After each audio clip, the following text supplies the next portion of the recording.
नमस्कार श्रोताओं, आज आपको गीता के तीसरे अध्याय का वर्णन करने जा रहे हैं। पिछले अध्याय में आपने सुना होगा, जो पार्ट 1 था, उसमें आपने सुना कि एक गृहस्थ आश्रम में रहते हुए सभी गृहस्थ कर्मों को करते हुए हम भगवत धाम को पा सकते हैं। और आज आगे बताया है कि अकर्मण्य नहीं होना है, हमें अपना कर्म करते रहना है। ये नहीं है कि हम सब काम धाम छोड़ के और तभी पूजा भक्ति कर सकते हैं, नहीं, ऐसा नहीं है। उसका एक उदाहरण भी मैं आपके सामने बताने जा रही हूँ।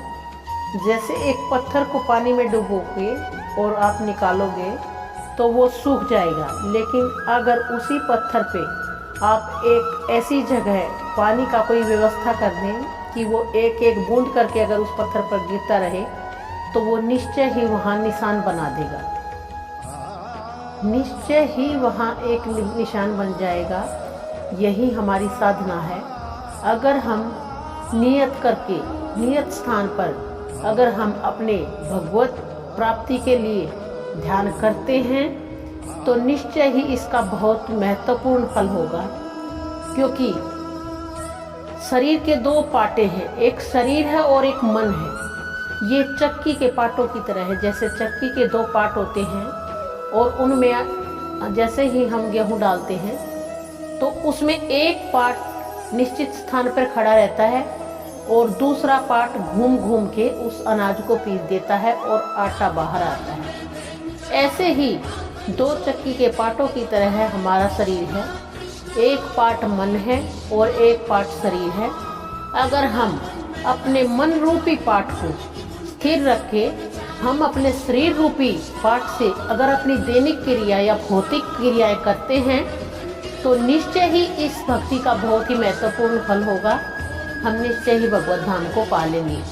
तो ये है साधना का महत्व। अकर्मण्य नहीं होना है। मैंने इसलिए ही ये उदाहरण दिया है कि हमें अकर्मण्य नहीं होना है। हमें सब कर्म करते हुए, जैसे एक चक्की का पार्ट स्थिर रह के भी दूसरा पार्ट घूमते हुए हम अपने मन को भगवान में लगाकर अगर शरीर से क्रियाएं करते हैं तो भी वो एक भक्ति है, ध्यान है, भगवान को पाने का एक रास्ता है। इसमें निश्चय ही कोई संदेह नहीं है।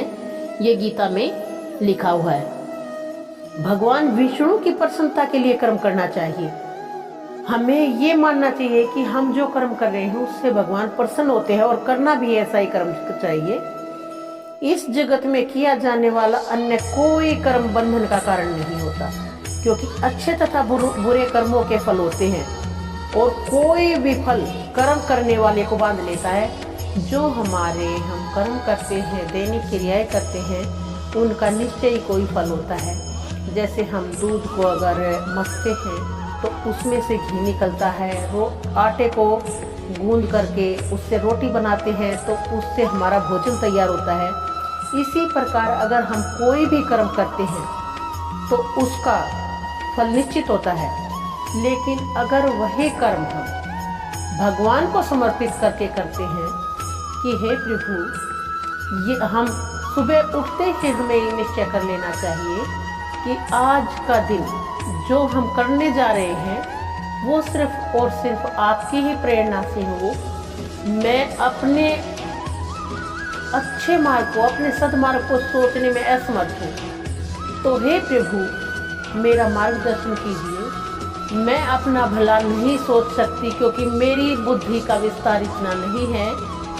आप हमारे माता पिता भाई बंधु सर्वस्व हैं। तो हे मालिक, मैं आपके लिए बताए हुए मार्ग पर चलकर अपना भौतिक क्रियाओं का अनुसरण कर रही हूँ या कर रहा हूँ। तो ये हुआ हमारा साधना का महत्व और भगवान को प्रसन्न करने का काम। तो बताया है गीता में कि ऐसा कर्म करता हुआ मनुष्य मुक्त दशा को प्राप्त करता है। उसे कोई भी अच्छा या बुरा फल नहीं होता, क्योंकि वो भगवान को अर्पित कर देते हैं हम। यही महान कर्म कौशल है और प्रारंभ में इसे विधि में अत्यंत कुशल मार्गदर्शन की आवश्यकता होती है।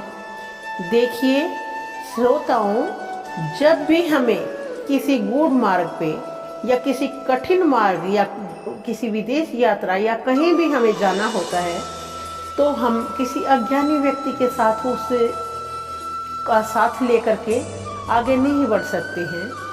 उसी प्रकार अगर हमें भगवत धाम को जाना है तो यहाँ बताया है कि अत्यंत ही कुशल मार्गदर्शन जिन्होंने ये मार्गदर्शन करना है, हमें ये जान लेना है कि वो प्रभावशाली हैं, उन्हें भगवत दर्शन हुआ है या नहीं है। ये एक कहावत भी है कि गुरु बनाओ जान के, पानी पियो छान के, यानी कि एक तत्वदर्शी संत को परख कर ही हम उनके ही मार्गदर्शन में भगवत धाम को प्राप्त कर सकते हैं। अतः भगवत भक्त के निर्देशन में जो भगवान का भक्त है उसके आदेशानुसार साक्षात भगवान कृष्ण के प्रत्यक्ष आदेश के अधीन अर्जुन को कर्म करने का अवसर मिला है, क्योंकि स्वयं भगवान ये बोल रहे हैं कि हे अर्जुन, तुम्हें अकर्मण्य नहीं होना है, तुम्हें कर्म करना है। और एक क्षत्रिय का धर्म है कि तुम युद्ध करो और अपना पराया न देख करके और फल की इच्छा न करके अपने कर्म को आगे बढ़ाओ, जिससे आपकी मुक्ति हो सके। इंद्रिय तृप्ति के लिए कुछ भी नहीं किया जाना चाहिए। हम ये नहीं कहेंगे कि आपको खाना नहीं खाना चाहिए या सोना नहीं चाहिए। जो हमारी आँखें हैं वो सुंदरता को देखना पसंद करती हैं, तो गीता में बताया है इंद्रिय तृप्ति के लिए कुछ भी नहीं किया जाना चाहिए, अपितु हर कार्य कृष्ण की प्रसन्नता के लिए करना चाहिए। हमारी इंद्रियां हैं वो सब कुछ चाहती हैं, आंखें देखना चाहती है, जो हमारी नासिका है वो अच्छी अच्छी सुगंध ग्रहण करना चाहती है, जो हमारे कान हैं वो अपनी अपनी क्षमता के अनुसार जिन्हें अच्छा भजन सुनना पसंद है वो भजन सुनेंगे, या किसी और संगीत के बारे में है तो वो सुनेंगे। लेकिन इन सभी कार्यों में लीन रहते हुए भी हमें अपने आप को भगवान के प्रति समर्पित रहना चाहिए। हे प्रभु, मैं आपकी कृपा से ये सुंदर दृश्य देख रहा हूँ और आप भी मेरे साथ इस दृश्य को देखिए। तो वो हमारी इंद्रिय तृप्ति तो है ही है, लेकिन उस कर्म का मुक्त दशा मिल जाती है, उसका हमें दोष नहीं लगता। यानी कि हर एक काम जब हम भोजन करते हैं, हालांकि यह हमारी इंद्रिय तृप्ति के लिए है, लेकिन जब हम भोजन करने के लिए बैठते हैं तभी प्रभु से स्मरण करके कहिए, हे प्रभु, आपने हमें आज बहुत ही अच्छा भोजन दिया है, जो हमारे अंदर बैठे हुए आप तृप्त होंगे और हमें भी तृप्त करेंगे।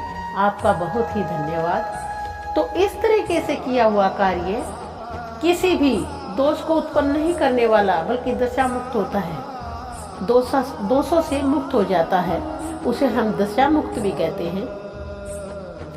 सृष्टि के प्रारंभ में समस्त प्राणियों के स्वामी विष्णु ने यज्ञ के लिए समस्त मनुष्य तथा देवताओं की संतति को रचा और उनसे कहा कि तुम इस यज्ञ से सुखी रहो, क्योंकि इसके करने से तुम्हें सुखपूर्वक रहने तथा मुक्ति प्राप्त करने के लिए समस्त वांछित वस्तुएं प्राप्त होगी। एक बहुत ही सोचनीय विषय है कि प्रकृति हमें क्या कुछ नहीं देती। जब हम अपने घर में कोई लाइट से संबंधित उपकरण प्रयोग करते हैं तो हम 1000, 2000 जैसा भी आगे से हमारा बिल आता है वो पे करते हैं, परंतु भगवान ने हमें इस पूरी प्रकृति का भरण पोषण करने हेतु जो इतना बड़ा लाइट का स्रोत में दे रखा है, बिजली का स्रोत दे रखा है, सूर्य देव, क्या हम उसको भी धन्यवाद करने में सक्षम नहीं हैं? ये एक सोचनीय विषय है। ये वायु है, ये हमें शीतल करती है, हम इसका धन्यवाद करने में सक्षम नहीं हैं। ये आकाश है, इतना बड़ा खालीपन है हमारे अंदर, क्या हम उसके लिए भी भगवान का धन्यवाद नहीं कर सकते? हमारा शरीर 5 तत्वों से मिला है, पृथ्वी, अग्नि, जलवायु, आकाश, तो हमें इनका भी धन्यवाद करना चाहिए, क्योंकि प्रकृति से हमें हर एक वो वस्तु मिली है जो हमें चाहिए। हमें अगर खटाई चाहिए तो हमारे लिए नींबू की व्यवस्था की गई प्रभु ने। हमारे लिए मिर्ची की व्यवस्था की गई है, नमक समुद्र से मिलता है उसकी व्यवस्था की गई है। तो भगवान ने खुद ही कहा है कि मैं ये सृष्टि रच रहा हूँ, और ऐसा भी है कि मैं आपकी समस्त वांछित वस्तुएं प्राप्त हो जाएंगी इसी प्रकृति से। इसके रहने करने से तुम सुखपूर्वक रहोगे, हर एक चीज आपको मिलेगी। प्राणियों के स्वामी भौतिक सृष्टि की रचना बद्ध जीव के लिए भगवत धाम वापस बुलाने का सुअवसर है। एक बंदर को, एक कुत्ते को, आप किसी भी जीव को कितना भी ट्रेंड करें, कितनी भी उनकी प्रैक्टिस कराएं, लेकिन वो एक इंसान जैसी बुद्धि नहीं पा सकता, वो अपनी मुक्ति का साधन नहीं खोज सकता। इसलिए भगवान कहते हैं कि ये जो प्राणियों में के स्वामी विष्णु द्वारा भौतिक सृष्टि जो हम जीव हम बना रखे हैं, मनुष्य जिस शरीर है, इसमें हम भगवत धाम जाने का सुअवसर मिल सकता है।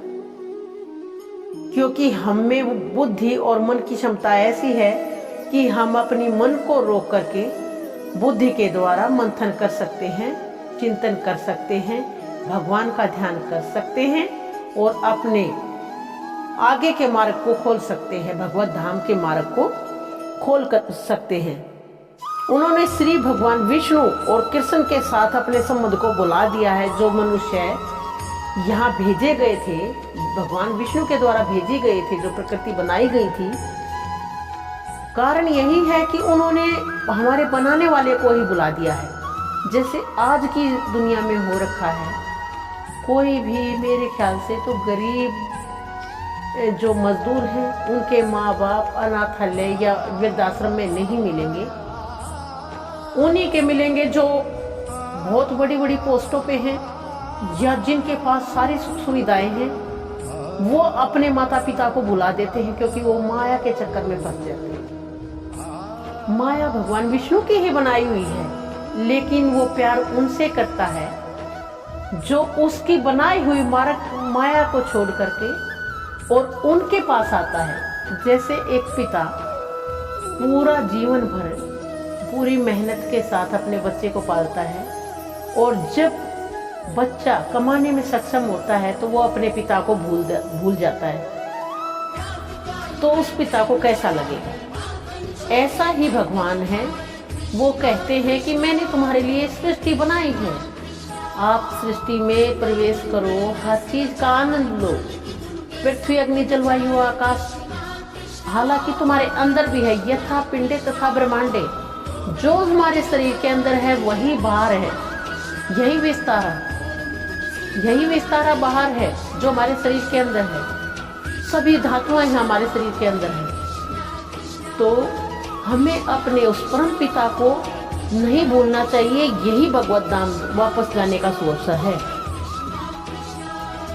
इस शाश्वत संबंध को समझने में वैदिक नियम हमारी सहायता करते हैं।